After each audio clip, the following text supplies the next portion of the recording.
Fala, meu querido, fala, minha querida, beleza? De abençoado aí pra vocês.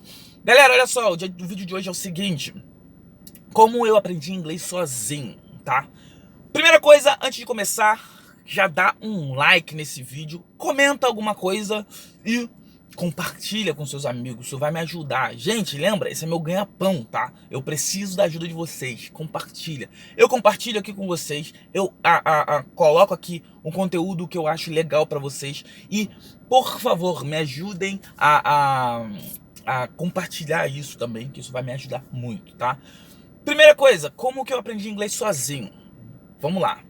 Eu comecei a estudar inglês com 13 anos, mas como isso aconteceu? Um pastor da igreja que eu frequentava, ele conhecia umas pessoas lá de fora. Ele trouxe essas pessoas pra cá, as pessoas deram aula por 2 semanas, 2 dias só por semana, ou seja, 4 dias. Eu fiz esse mini curso com eles lá, e aí depois disso eu tive um acampamento onde essas pessoas foram e eu fui também. Lá eu percebi que, pô, a gente precisava muito conversar e eu queria fazer parte da conversa com as pessoas mais velhas, assim e tal. E eu vi que eu precisava de inglês, cara. Eu vi que uma hora na minha vida isso ia ser necessário. E o que que aconteceu? Eu continuei estudando. Eu falei, cara, eu vou continuar estudando. O pastor, ele viu meu interesse e perguntou: já, você quer continuar estudando? Quero. Então, você vem aqui que eu vou te ensinar. E aí eu ia toda semana lá, tinha um encontro com o pastor, e aí ele me ensinava, né, da forma dele. Tipo, uma coisa que eu lembro muito legal que ele fazia era que o meu foco era leitura. Eu tinha que ler corretamente, né, falar corretamente. Muita gente pode discordar dessa forma de ensinar. Hoje não é a forma que eu ensino principal, mas foi uma coisa muito legal porque criou uma certa independência, né? Então eu continuei estudando.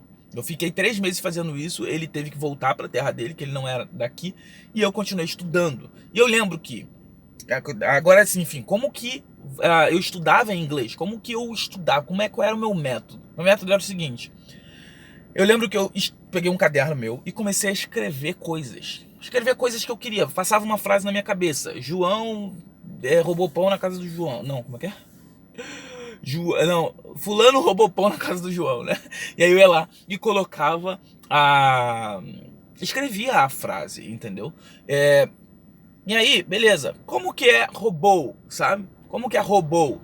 Aí eu ia lá e procurava o verbo no passado. Lembrando que eu procurava muito, na época era no Google, roubou. Eu não procurava a frase inteira, procurava só roubou. Por quê? Porque eu queria sempre estar só descobrindo coisas novas. Eu não queria que o Google me desse a resposta daquilo que eu já poderia saber. Se eu não sei o que é robô, eu procurava o que era robô. Era basicamente isso que eu fazia. E aí então eu continuei fazendo pegando os verbos dessa forma, e eu entendi um fato interessante. Eu recebi um dicionário que tinha uma lista de verbos irregulares. Não sabia para que aquilo servia, mas eu fui vendo aquilo ali e depois eu fui entendendo o que era aquilo, para que servia aquilo e como estudar aquilo. Então, normalmente as listas de verbos irregulares, elas vêm com uma coluna, né, que é o verbo normal ali, ou mais o verbo no presente, o infinitivo, o passado e o particípio.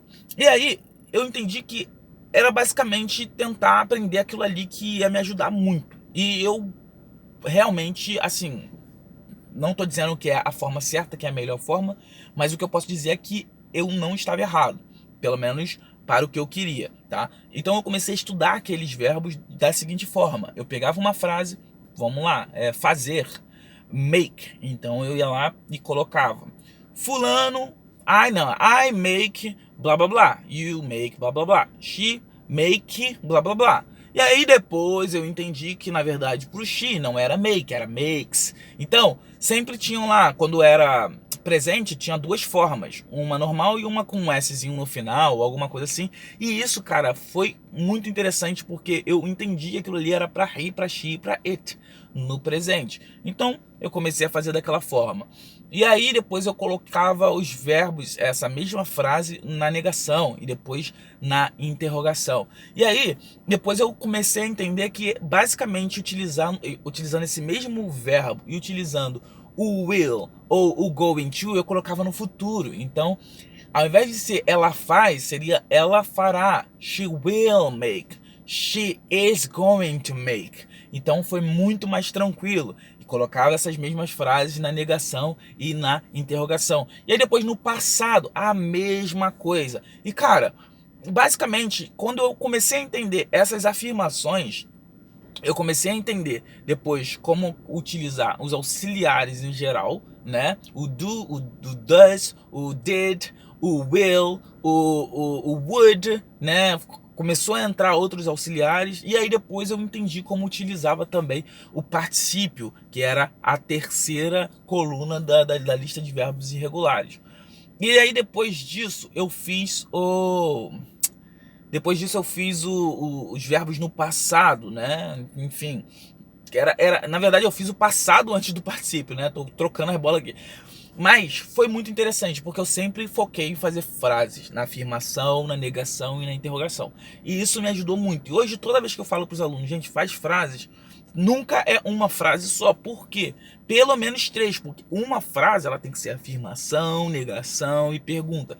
Isso vai ajudar demais você a fazer frases e a construir uma ideia do que o inglês te oferece, beleza? Depois disso, cara, vocabulário, vocabulário, vocabulário, vocabulário. E isso me ajudou demais. Eu tô aqui mostrando como eu fiz. Não tô dizendo que é a melhor forma possível. Não tô aqui dizendo que professores ensinam de forma errada, de forma nenhuma. Na verdade, assim, eu tenho a minha forma de ensinar e eu acho que é o caminho que eu acredito, obviamente. E tem outras pessoas que ensinam de outra forma. Eu, por exemplo, comecei a falar inglês depois de estudar 3 anos inglês. Uma coisa que hoje eu não ensino. Eu falo para as pessoas que na verdade não é legal. Porque eu vejo o quanto que eu perdi tempo fazendo isso. Então assim, o que eu sugiro para você? Esse é o caminho que eu tô te dando. Estudar verbos irregulares e tentar fazer frases com eles, tá? Como que você vai fazer isso? Se você quiser seguir a forma que eu tô dizendo, tá? Você vai pegar 5 minutinhos do seu dia, vai fazer frases, escolher umas 2 frases e faça com um verbo só, cara. Não precisa ser 2 verbos, não precisa ser 3 verbos, faz com um verbo só. Aprende aquele verbo, aprende a utilizar ele no presente, no passado e no futuro, pelo menos, tá? E sempre no passado, afirmação, negação, interrogação. No futuro, afirmação, negação, interrogação. No presente, afirmação, negação, interrogação, tá? Faz isso. Depois de você fazer isso, o que você faz? Em 5 minutos no dia você faz isso com o verbo. E aí depois disso você escuta bastante. Escuta, né? Bota um programa de TV e escuta bastante inglês, tá? No início vai ser uma droga, você não vai entender nada. Mas depois disso, cara, você vai começar a ver que as coisas vão andar. Eu só tô te falando pra você que você tem que se forçar a fazer isso. Beleza? E aí, a terceira situação é: quando você estiver escutando, o foco não vai ser você entender a princípio, tá? É você tentar se forçar a pegar alguma coisa e tal. O terceiro passo é o seguinte: você vai continuar assistindo, só que você vai tentar agora, o foco não é nem você saber o que a pessoa tá falando, é tentar repetir o que ela tá falando. Só isso, repetir o que ela tá falando, beleza? Essa é uma dica pra você. Eu vou falar pra você que depois que eu estudei os verbos irregulares, essas coisas assim, essas coisas loucas que eu fiz, quando eu comecei a estudar inglês de fato, que foi começar a ouvir pessoas, começar a tentar repetir o que elas falavam, foi aí que eu vi as coisas andarem, tá? Foi aí que eu vi as coisas começarem a fluir mesmo. Ou seja, tem 3 anos para chegar aí. Eu tô te dando o início de algo que você pode começar fazendo, beleza? Lembrando, gente, isso aqui é uma forma, vão ter críticas, obviamente, em relação a isso. É óbvio que isso que eu sou super aberto. Eu tô aqui mostrando a forma que eu fiz, tá? Então, se você curtir, pô, show de bola. Não esquece de dar um like nesse vídeo, não esquece de comentar e não esquece de compartilhar. Isso vai ajudar muito as pessoas conhecerem o meu curso Jefferson Nietzsche, tá? E se você também tiver interesse em estudar com a gente, né, com uma turma online, você vai lá em jeffersonnietzsche.com.br e se inscreve como aluno, tá bom? Um grande abraço aí pra você e valeu! Fui!